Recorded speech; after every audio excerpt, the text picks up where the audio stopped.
பல்பி tamarind சேனலுக்கு நான் உங்களை வர வைக்கிறேன். இன்றைக்கி நம்ம சுவையான மீன் குழம்பு எப்படி செய்யுதுன்னு பார்க்கலாம். இது நாங்கள் யூஸ்வலாக வாங்குகிற மீன் கடை. இங்கே எல்லாமே ஃப்ரெஷ்ஷாக நியாயமாக கிடைக்கும். இது காலா மீன், அதை இந்தியன் சால்மன்னு சொல்லுவோம். நம்ம இதை குழம்பு வைக்க போகிறோம். அவங்களே க்ளீன் பண்ணி கொடுத்துட்டாங்க, நம்மளும் க்ளீன் பண்ணியாச்சு. நல்லா மஞ்சளும் உப்பும் வச்சு தேய்ச்சி கழுவியாச்சு. இந்த குழம்பு செய்கிறதுக்கு தேவை மஞ்சள் தூள், கல்லுப்பு,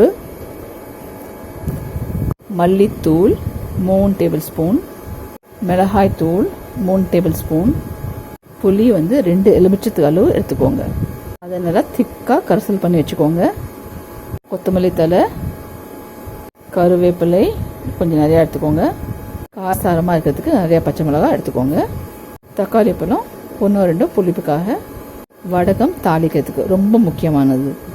தேங்காய் ஒரு 1/4 மூடியிலேருந்து அரை மூடி எடுத்துக்கோங்க. ஜீரகம் 1 டீஸ்பூன் வரைக்கும் எடுத்துக்கோங்க. ஒரு அரை வெங்காயம் தேவைப்படும்.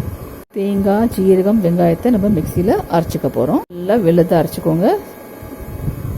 நல்லா மையாக அரைச்ச கோகோனட் பேஸ்ட்டு, ஜீரகம், வெங்காயத்தோட அரைச்சதை போட்டுக்கோங்க. ஒரு கடாயிலையோ இல்லை ஒரு பாத்திரத்தையோ அதில் மற்ற தூள் விஷயத்தையும் சேர்த்துக்கலாம். ஸோ இந்த குழம்புக்கு டேஸ்ட்டே இந்த தேங்காய் பேஸ்ட் தான் கொடுக்க போகிறது.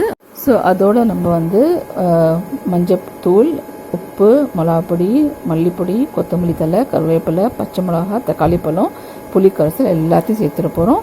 தேங்காய் எவ்வளோ சேர்க்குறோமோ நீங்கள் முடிவு எடுத்துக்கோங்க. நல்லா கையால் பிசைஞ்சு விட்டுக்கோங்க எல்லாத்தையும். ஸோ நல்லா கையால் பிசைஞ்சு விட்டுட்டு தண்ணி தேவையானது எடுத்து அதில் ஊற்றி மிக்ஸ் பண்ணிக்கோங்க. அதை நம்ம வேறு பாத்திரத்தில் மாற்றுறோம், ஏன்னா கடாயில் தான் பண்ண போகிறோம்.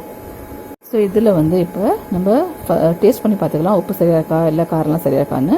அதுக்கப்புறம் கழுவி வச்ச மீனை நம்ம ஃபுல்லாக முழுசாக அந்த மீனை மேலே வெட்டியிருக்கோம், நல்லா உள்ள சாறுறதுக்கு எல்லாத்தையும் இதுக்குள்ளே போட்டு கொஞ்சம் தான் அப்படியே ஊற வச்சிடலாம்.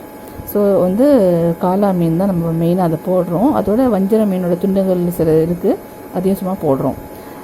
எல்லாத்தையும் ஆட் பண்ணி இது இப்படியே மிக்ஸ் பண்ணி இப்படி வச்சுட்டோம். நம்ம டேஸ்ட் பண்ணி பார்த்துக்கலாம் பச்சையாக இருக்கும் போது உப்புலாம் சரியாக இருக்கான்னு. அப்புறம் ஒரு எண்ணெய் சட்டியை அடுப்பில் வச்சு நம்ம ஃபஸ்ட்டு தாளிச்சிட்டு இதை அதில் போட்டுடலாம். ஸோ எண்ணெய் சட்டியை நம்ம அடுப்பில் வச்சுட்டு நல்லா சூடாக்கிட்டோம். அதில் நல்லெண்ணெய் தாராளமாக ஊற்றியாச்சு.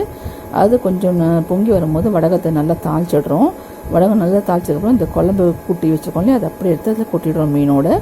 அதுக்கப்புறம் அது நம்ம நல்லா எல்லாம் மிக்ஸ் பண்ணிவிட்டு மூடி வச்சு ஒரு 10 நிமிஷம் குக் பண்ணிடலாம்.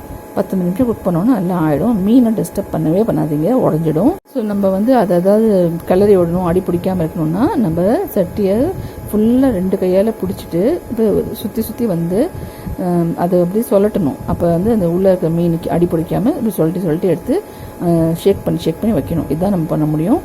கரண்டி விட்டுலாம் கிளற முடியாது, மீன் அப்படியே பீஸாக போயிடும். அப்புறம் ஸோ இந்த குழம்பு திக்கார வரைக்கும் பார்க்கணும். அதனால் நம்ம போய் பார்த்துட்டு மூடி வச்சிடலாம். திறக்காமல் இருக்கிறது பெட்டர்.